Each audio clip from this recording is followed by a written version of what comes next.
कभी सोचा है एक नन्हा सा दाना कैसे पूरे भारतीय सबकॉन्टिनेंट का स्वाद अपने अंदर समेट सकता है? आज हम बात करेंगे उसी सरसों के दाने की। एक ऐसा सफर जिसने सदियों से हमारे खाने का जायका तय किया है।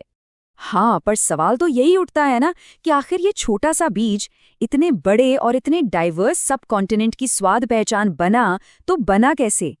चलिए आज साथ मिलकर इस मजेदार कुलिनरी मिस्ट्री को सॉल्व करते हैं। तो इस पूरे सफर का हमारा सेंट्रल थीम क्या है? सिंपल है, एक दाना हजारों स्वाद। बस ये एक लाइन हमें याद दिलाती रहेगी कि कैसे एक ही सोर्स से फ्लेवर्स की न जाने कितनी किस्में निकलती हैं। तो ठीक है, तैयार हैं? चलिए फिर इस स्वाद के समुंदर में डुबकी लगाते हैं। और हमारी पहली स्टॉप होगी पूर्वी भारत का दिल बंगाल, जहां सरसों अपने सबसे तीखे, सबसे पंजेंट अवतार में हमारा इंतजार कर रही है। बंगाल में अगर किसी की चलती है तो वो है काली सरसों। जी हाँ, यही है यहाँ की असली स्टार। ये जो छोटे छोटे गहरे रंग के दाने हैं ना, जब ये तेल या पेस्ट बनते हैं तो इनमें से एक ऐसी तेजी, एक ऐसी झाज निकलती है जो सच कहूँ तो बंगाली खाने की रूह है।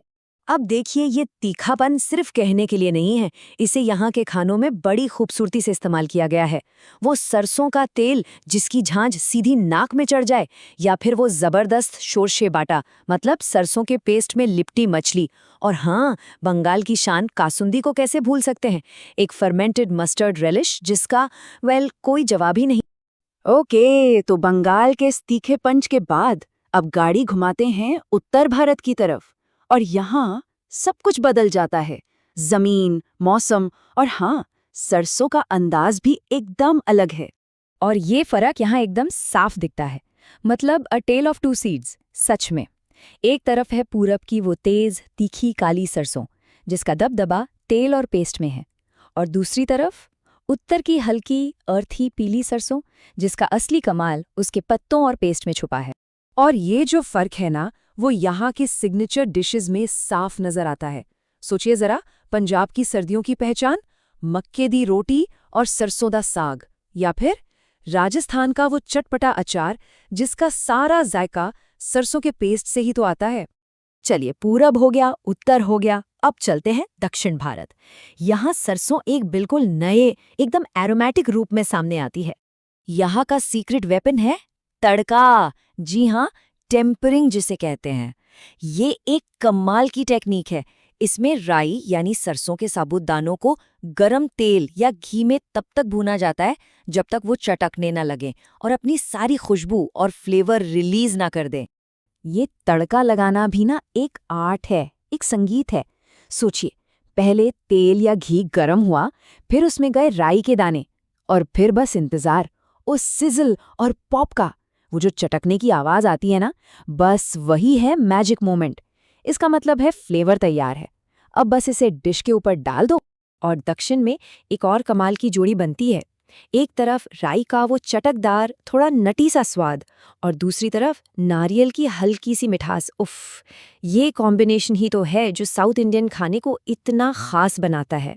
तो बंगाल की तेजी से लेकर उत्तर के अति स्वाद और दक्षिण की अरोमैटिक खुशबू तक हमने क्या देखा? यही कि कैसे एक ही मसाला बस अलग अलग तरीकों से इस्तेमाल होकर पूरे भारत को एक जायके के धागे में बांधता है। ये जो टेबल है, ये हमारी पूरी जर्नी को एकदम परफेक्टली समराइज करती है। देखिए, ईस्ट में तेल और पेस्ट का तीखापन, नॉर्थ में पत्तों और बीजों का अर्थी माइल्ड फ्लेवर, और साउथ में साबुत दानों का नटी एरोमेटिक तड़का। मतलब बीज एक ही है, पर हर जगह उसका अंदाज, उसका तेवर बिल्कुल अलग है। तो असली बात क्या निकल कर आई? पॉइंट ये है कि असली जादू दाने में नहीं, बल्कि उसे प्रोसेस करने के तरीके में है।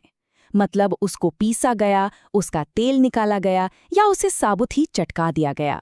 बस यही मेथड है जो उस दाने की रीजनल सोल को, उसकी असली पहचान को अनलॉक करता है। और इसीलिए ये कहावत बिल्कुल फिट बैठती है। पंजाब के खेतों से लेकर बंगाल के तटों तक भारत की कहानी सरसों में लिखी है। ये सच है, ये नन्हा सा दाना सिर्फ एक मसाला भर नहीं है।